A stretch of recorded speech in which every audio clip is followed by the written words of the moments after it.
Hey everyone, and welcome to another extra chapter. In this chapter, I'm going to be going over Redshift's new post tools. And so, what you can do now, I didn't realize this actually existed when I originally did this tutorial because I hadn't updated Redshift in a little while, but they now have post-processing tools built into the Redshift rendering viewport.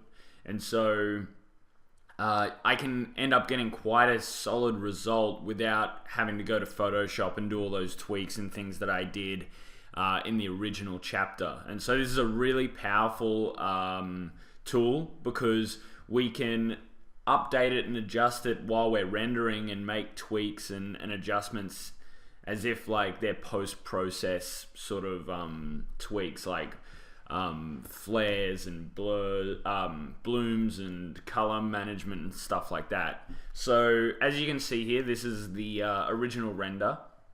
So this is just straight out of Redshift, no post adjustments either in Photoshop or in Redshift.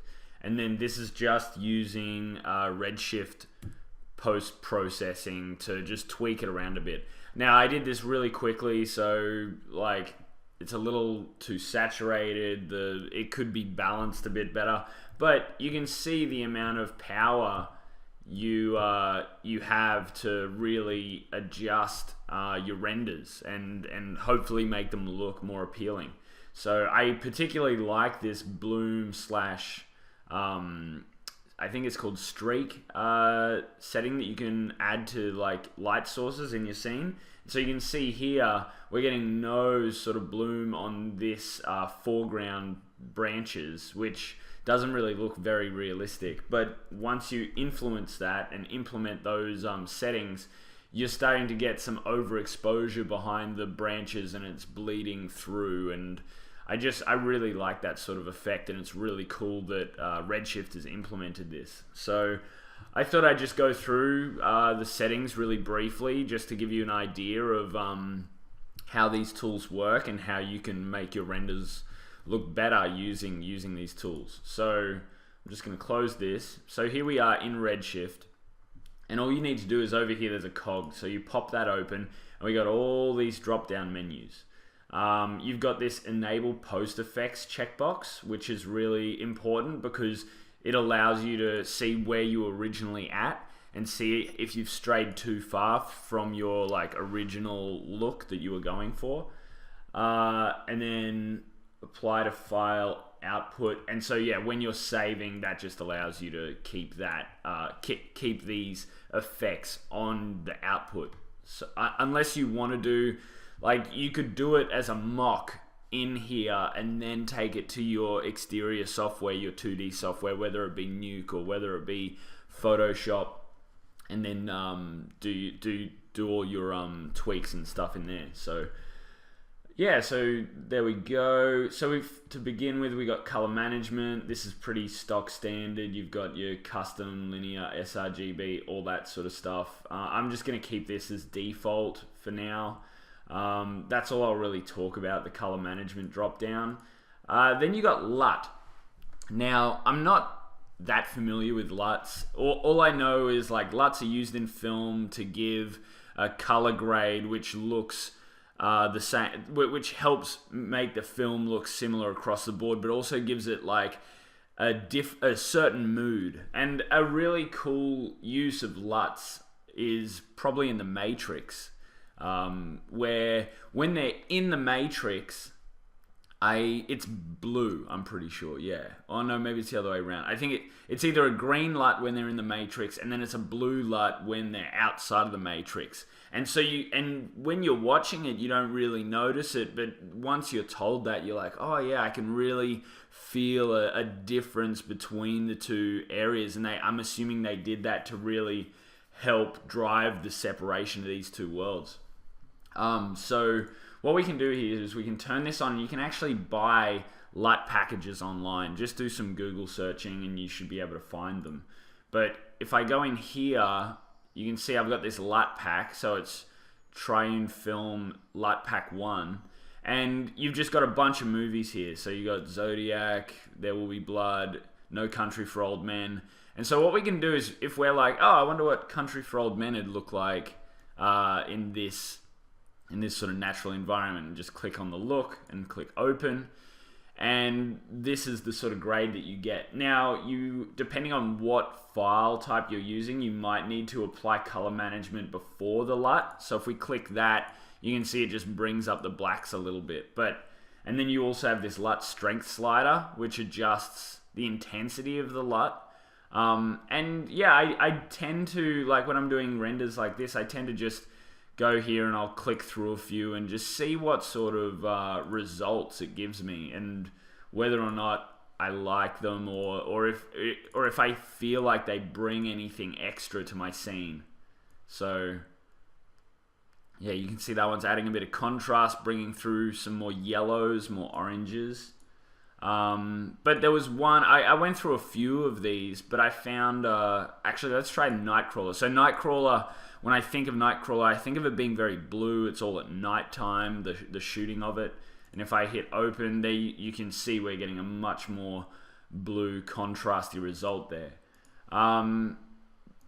But yeah, I tested out a bunch of these, and There Will Be Blood seemed to have a really nice result with this environment. So it's adding a bit of contrast, the sky's getting more blue, the grass is getting more green. And yeah, I just thought it brought some more life to the scene.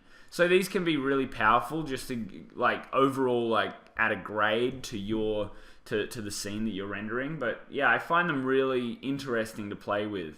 And then yeah, obviously you can adjust the intensity of the LUT and how much you want it to show through. So maybe we'll go about there, and then I'll just click this on and off to see the difference. And I think it's quite a positive change, so I'll just leave that as it is. And so that's enough on LUTs. Color controls. So this is basically your exposure and contrast, and then you also have an RGB drop down here, and you can adjust it per color. I tend to just keep it on RGB, and then you can run the exposure up and down here. So we're getting way more overexposure in the sky now by increasing that. But we're also lighting up these areas down here a lot more than they originally were. So I can flick that on and off. But what I usually tend to do is just leave these at 0, and then I'll just do the old S-curve in the graph over here. So you can just pull this one out, pull this one down,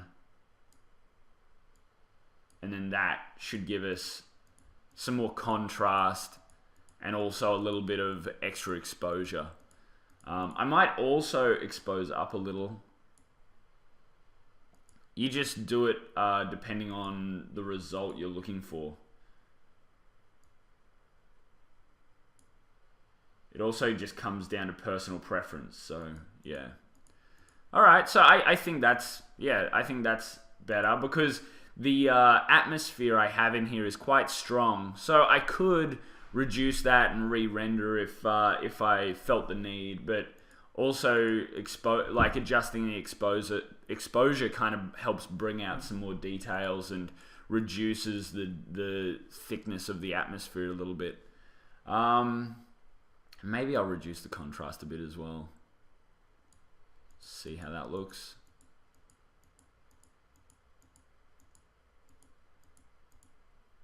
Set that back to 0. But I usually, as I adjust photographics exposure and other settings down here, I always come back to this one and retweak it, because it'll adjust as I go through and adjust other settings. So we'll probably come back to color controls. Now we'll go to photographic exposure, and as soon as we turn this on, you can see that there's been an adjustment here, and I think that's just due to the default settings that we have plugged in here. So if you're familiar with cameras at all, I'm a little familiar. I'm not a professional photographer by any means, but film ISO just, it kind of it'll add more light the higher to a photograph, the higher you pump it. I usually increase my ISO if I'm dealing with when I'm using a physical camera. If I'm doing nighttime shooting, it'll with a physical camera, it'll increase noise, but it'll also increase light. So the amount of light that actually comes in will increase. So I'll just keep that around 100, or I'll reset it to the default, which was 100. Control Z actually doesn't work with these settings. Like if I change this shutter time, currently it's at 100. If I crank it up and then hit Control Z, it's just going to go down by 100 each time. So you either need to reset defaults or just remember what the original setting was. But shutter time is basically how long the shutter is open, how much natural light it lets into the lens. So the higher this goes, the less time it's open for. The higher it is, the more it's open, to the point where it'll just go fully white. So I'm just going to leave this on the default of 100 as well, but it gives you these options. Now the f-stop, I think that's like the aperture. Yeah, I'm not 100% savvy on this, as I was saying, but it's really just bringing up the exposure, because like usually the f-stop, when you're using a camera, it'll also adjust the focus. That's usually what I use it for, but it also affects the exposure as well. So it just seems in this Redshift setup, it just seems to adjust the exposure on a more like broader scale. So it's kind of a nice like global exposure slider. So I just generally tweak this one a little bit until I get something which I think looks good. And then and then we got white point. So the white point is kind of it just adds an overall like sort of grading, because you're changing the color of the white point to your scene. And so I generally, like, I'm not too scientific about this stuff. I literally just select a color across the top here. So the more saturated, the more crazy it's going to be. But I just go for like a low saturation and then just run the wheel around until I see something that I like. And this is also kind of why, like, it's by doing this, you're kind of destroying the LUT a bit, because you're like basically regrading in a way the scene. But yeah, I just play around with this. Sometimes I'll use it, sometimes I won't, but you can turn that on and off and see what sort of results we're getting here. And I kind of like the natural, like just the direct, like just the pure white point. But I don't know, like this is actually looking okay. I did tests earlier and I didn't really like the result, but I kind of like this sort of warmth that I'm getting. And I'm not 100% sure why, but as you're selecting a color, the color that you actually end up seeing in the render is the opposing color to where you have it on the slider. So at the moment I have it in green, but we're picking up more of a reddy purple. But if I go to blue, it's going to be more of a yellow, and if I go to yellow, it's more blue. So just keep that in mind when you're going around this wheel. You're actually viewing a color which is more in this range rather than this range here. So yeah, I actually quite like that, so I might leave that as is. Just clicking on that again to make it disappear. Then we have vignetting. So this was something that I was doing in Photoshop. I was adding it in just to like kind of help frame the shot a bit, and you can really crank this up or lower it. But yeah, it's really cool that they have this option in here. I'm just going to set it to something like 2.5, I think, and then just see how that looks. And you can see it's getting a little darker on the edges. I don't want to go overboard with this setting, but I think it just helps frame out your scene a bit better. And then you've got allow overexposure, black crush threshold, black crush amount, and these all do different things, kind of what they say. So here it's crushing the blacks, which is definitely not something that we want. Allow overexposure is the sun blowing out in the sky. So like how far do we want to drive that? It actually, like, you need at least a bit of overexposure. So I'm going to set that to 0.1. And then black crush threshold, that's just to do with the black crush amount. So we can increase this and then reduce this, and you can see you can see a threshold, which is exactly what it says, of where the blacks start crushing down. But And like at times this would definitely be useful, but I don't really see much of a point in using it. I don't think it's helping my scene out at all, really. So I'm just going to leave that at 0. Now we'll go to bloom, which is one of my favorite effects. And instantly as you turn this on, you can see it's causing the sun to bloom in front of our objects that it's like visible through. And so I can turn that on and off, and you can really see the effect there that it's having on these branches. And so we can increase the bloom, well, decrease the bloom threshold, or increase it to reduce the size of the bloom. And then we also have softness, so how soft is the bloom.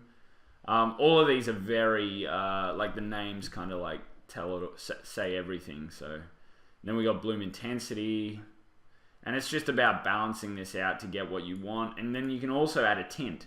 So we can go red here, and you can see it's subtly changing there. So we can be like, oh, let's go more of a blue tint or more of a red tint. But yeah, you can just, once again, it's dependent on your scene. There's no right or wrong way of doing this. You just choose something which you think looks best for what you're trying to achieve. There's no real right or wrong to it, I don't think. So just adjusting the sliders a bit there, and yeah, I just think it adds a lot to the scene having the bloom. And so this will work for like all lights that you have in your scene. So if you have like a night shot with a car with some LEDs, and then they're gonna bloom as well. So yeah, it's quite a cool effect. Another thing under photographic exposure is allowed desaturation. So some areas due to exposure are going to desaturate naturally, but you can tick this off and then it'll bring back some saturation in some areas. So you can particularly see here in the sky, if I turn it off, we're getting a little more saturation there, which I actually like. I prefer the saturation coming through there. So I might actually leave this off to hold on to that. So we can turn this on and off and see the difference, and it's quite a big difference that we're seeing here. So, and then we can also go up to enable post effects and turn that on and off, and you can see the difference we're getting here. And so it's really super powerful. Let's go to flare. So the flare is really subtle, which it should be. It shouldn't be in your face. But what we can do is we can increase the threshold here to really see what's happening. So, decrease the threshold. So the flare softness, we can increase and decrease. And you can see it's going subtly in this area here. It's going from sharp to soft. It's quite a subtle effect. You got flare chromatic, which is like how saturated it is, like how much color is coming through here. Then we have flare size. So it's just like how broad is the flare diffusing.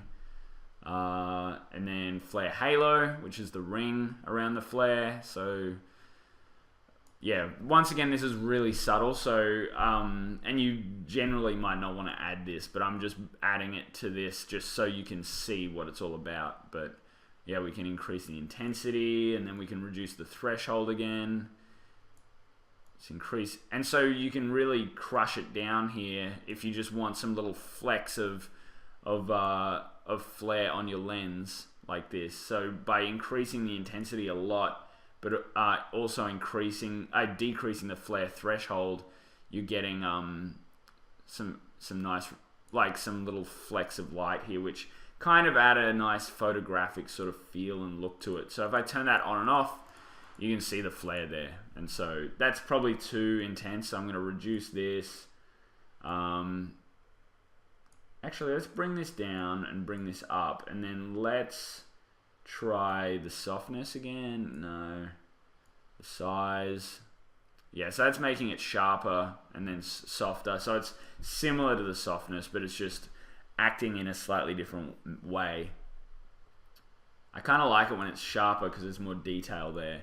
And then obviously the halo again. So let's increase the threshold until this disappears a bit. And then let's reduce the intensity as well. This should be a really subtle effect. So yeah, there we go. That'll do. Next we'll go on to the streak. So we'll turn this on. And the streak is going to be like sort of beams of light coming off the light source. And you can see I actually naturally already have that happening through the leaves of the trees with the atmosphere. But yeah, we can go crazy and add even more of this. Ooh, so yeah, you've got your streak threshold. By reducing that, it's getting brighter to the point where it's like really giving this sort of really gross effect. But yeah, once again, you don't want to crank these too high. And then you've got the tail, so the tail on the beams. So that's also going to add extra exposure to this region. So you got to really be careful with how you're balancing this out. So I'm just going to increase the threshold just to reduce the intensity, and then increase the intensity of the streak tail a bit. So we can turn that on and off, and you can see what effect that's having. It's looking quite cool here though. And then streak number, you can go all the way up to 8, and it's just adding more streaks. I might just set it to 7. And then you also have the rotation of the streaks. But yeah, it's just adding another element to your scene. You then also have intensity. So the higher or lower you want to go with it. If you go all the way down to 0, it's off. So I just like to just bring it in as subtly as I can without losing it. Okay, and yeah, that's about it when it comes to all these settings. There's also render info there, but that's got nothing to do with this. It's just due to this bar down here. You can put it on the right, or put it on the left, or center it. But anyway, so now we can switch enable post effects on and off, and you can see the difference. And like it's a bit over the top. Like I think I went too far, but I really wanted to show you what all these settings are doing.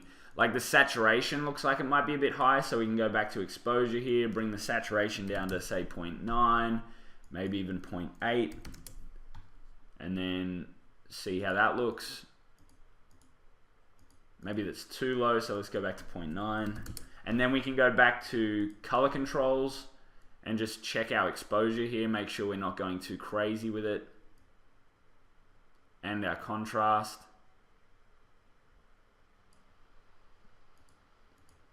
Actually, let's reset this to default, and then I'll just...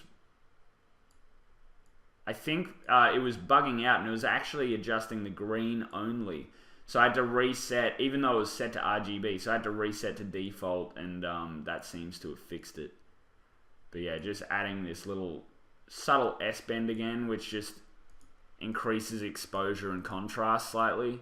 And I'm just going to leave exposure and contrast at 0, I think. Like, I'm pretty happy with that.